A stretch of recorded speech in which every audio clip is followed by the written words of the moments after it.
Smartwatch 400 ribuan layar AMOLED. Halo punya solusinya.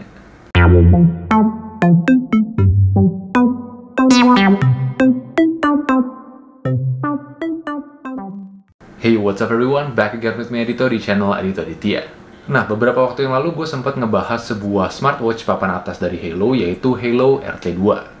Layar yang tajam, kualitas warna yang vibrant, dan panel yang berkualitas menjadi hal yang berani diadu dari si Halo RT2. Nah, tapi apa jadinya kalau misalkan gue bilang ternyata ada smartwatch dari Halo lainnya yang kualitas layarnya jauh lebih bagus dari Halo RT2?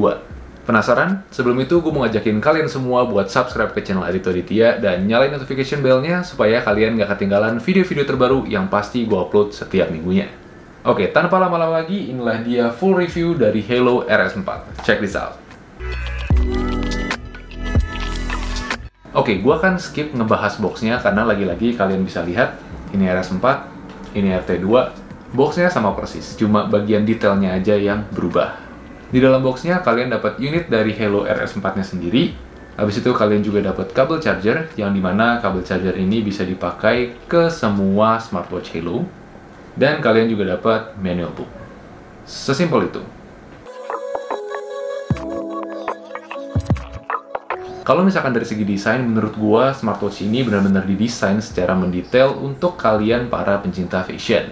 Walaupun di websitenya di-mention bahwa si RS4 ini khusus dibikin sama Halo untuk keperluan olahraga kalian, tapi menurut gua desainnya itu sangat cocok juga dipakai ke acara-acara formal.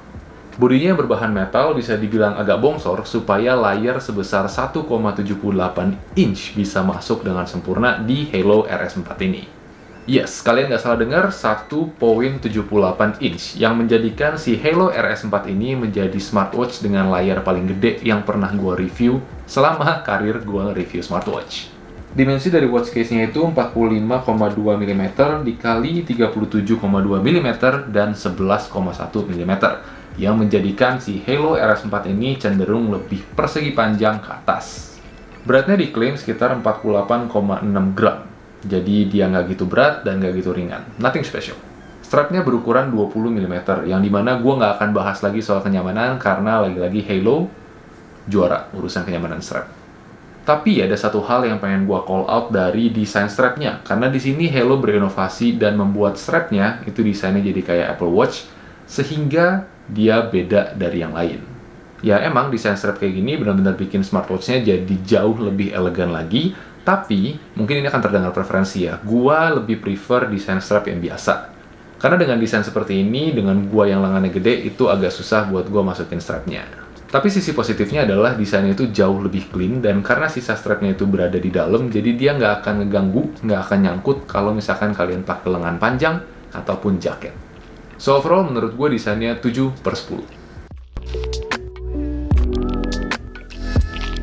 Panel yang dipasang di screen RS4 ini adalah AMOLED. Yes, kualitas layarnya udah AMOLED dengan resolusi 368x448 pixel. Cukup gede ya. Jernih? Nggak usah ditanya. Untuk memperjelas, gue kalau pakai si RS4 ini berasa kayak pakai smartphone di lengan gue. Lebay, tapi emang sebagus itu. Warna yang dikeluarkan oleh layarnya itu bener-bener vibrant banget dan brightness-nya bisa diatur sehingga kalian gak akan punya masalah untuk ngelihat jam di bawah terik matahari. Viewing angle-nya juga mantep banget, jadi kalian bisa ngelihat layarnya dengan jelas dari kemiringan berapapun. Kalau misalkan kalian ingat di beberapa video yang lalu, gue komplain tentang betapa tebelnya bezel dari Halo GST. Nah, di Halo RS4 ini bezelnya tipis. Terima kasih Halo.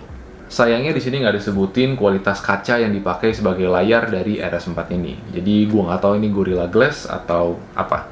Karena minusnya yang terakhir, gue akan memberikan nilai 9 dari 10 untuk kualitas layar dari si Halo RS4.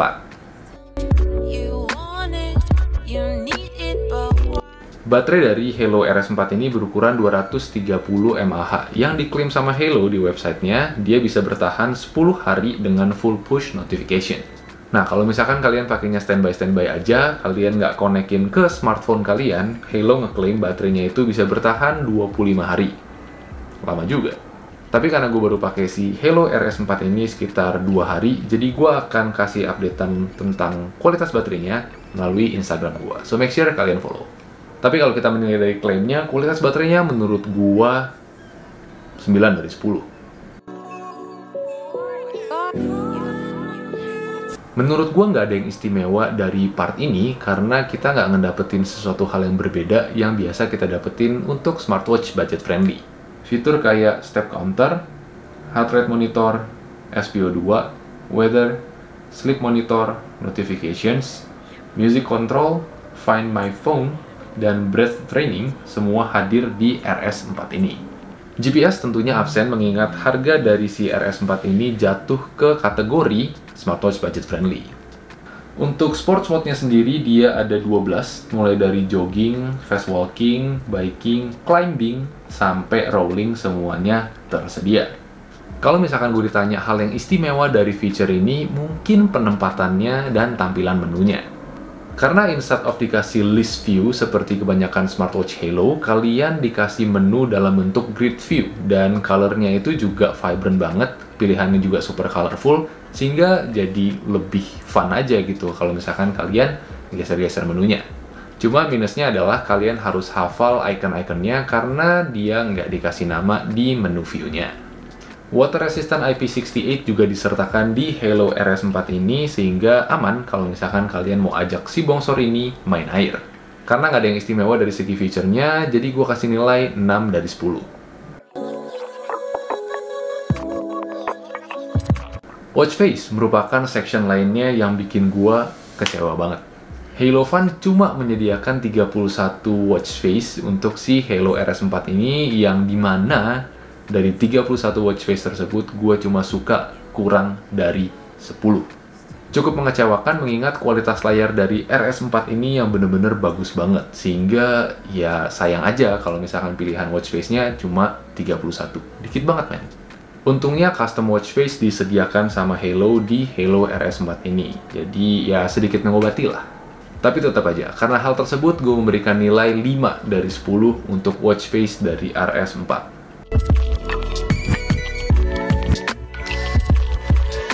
Ini mungkin adalah hal baru yang gue bahas pada saat gue nge-review smartwatch, yaitu vibrations. Kenapa gue tiba-tiba bring up this topic di review kali ini? Karena gue ngerasa vibration di Halo RS4 itu bener-bener beda dari yang lain. Dia tuh nggak nendang banget, nggak kencang banget, tapi dia lebih kayak diredam gitu, sehingga kesannya lebih elegan. Gue nggak tahu kenapa dibuat kayak gini, karena jujur ini tuh bisa menjadi minus. Kayak misalkan kalian lagi di keramaian, atau kalian lagi olahraga, atau kalian lagi nyetir, itu kalian bisa nggak ngerasain getaran dari notifnya karena terlalu subtle. Anyway, gue jadi penasaran sama smartwatch yang lainnya juga. Apa kita bikin tes tentang kualitas dari vibration setiap smartwatch, terus kita ranking? Menurut kalian gimana? Komen di bawah. Overall, menurut gue si RS4 ini mungkin bukan yang terbaik di kelasnya dari segi apapun, kecuali layar. Layarnya yang gede, udah AMOLED, dan resolusinya tinggi, mungkin menjadi satu-satunya selling point dari si Halo RS4 ini. Selebihnya menurut gue average. Jadi kalau misalkan gue ditanya smartwatch ini cocok buat siapa, gue akan menjawab smartwatch ini cocok buat kalian-kalian yang suka keindahan. Karena walaupun smartwatch ini diklaim untuk sports, tapi dengan layar AMOLED-nya, dengan desain elegannya, dan didukung dengan beberapa watch face analog, dia cocok banget dipakai ke acara-acara formal. Catchy banget pasti. Kalau misalkan kita bahas minusnya, yang tadi, gue nggak suka banget desain strap kayak gini, walaupun dia looks-nya keren, tapi dia annoying dan susah dipakai. Buat harganya, gue beli si Halo RS4 ini di Tokopedia dengan harga sekitar 475.000. Cukup reasonable untuk smartwatch dengan layar AMOLED. Buat yang mau beli, linknya udah gue taruh di kolom description box di bawah, jadi check it out.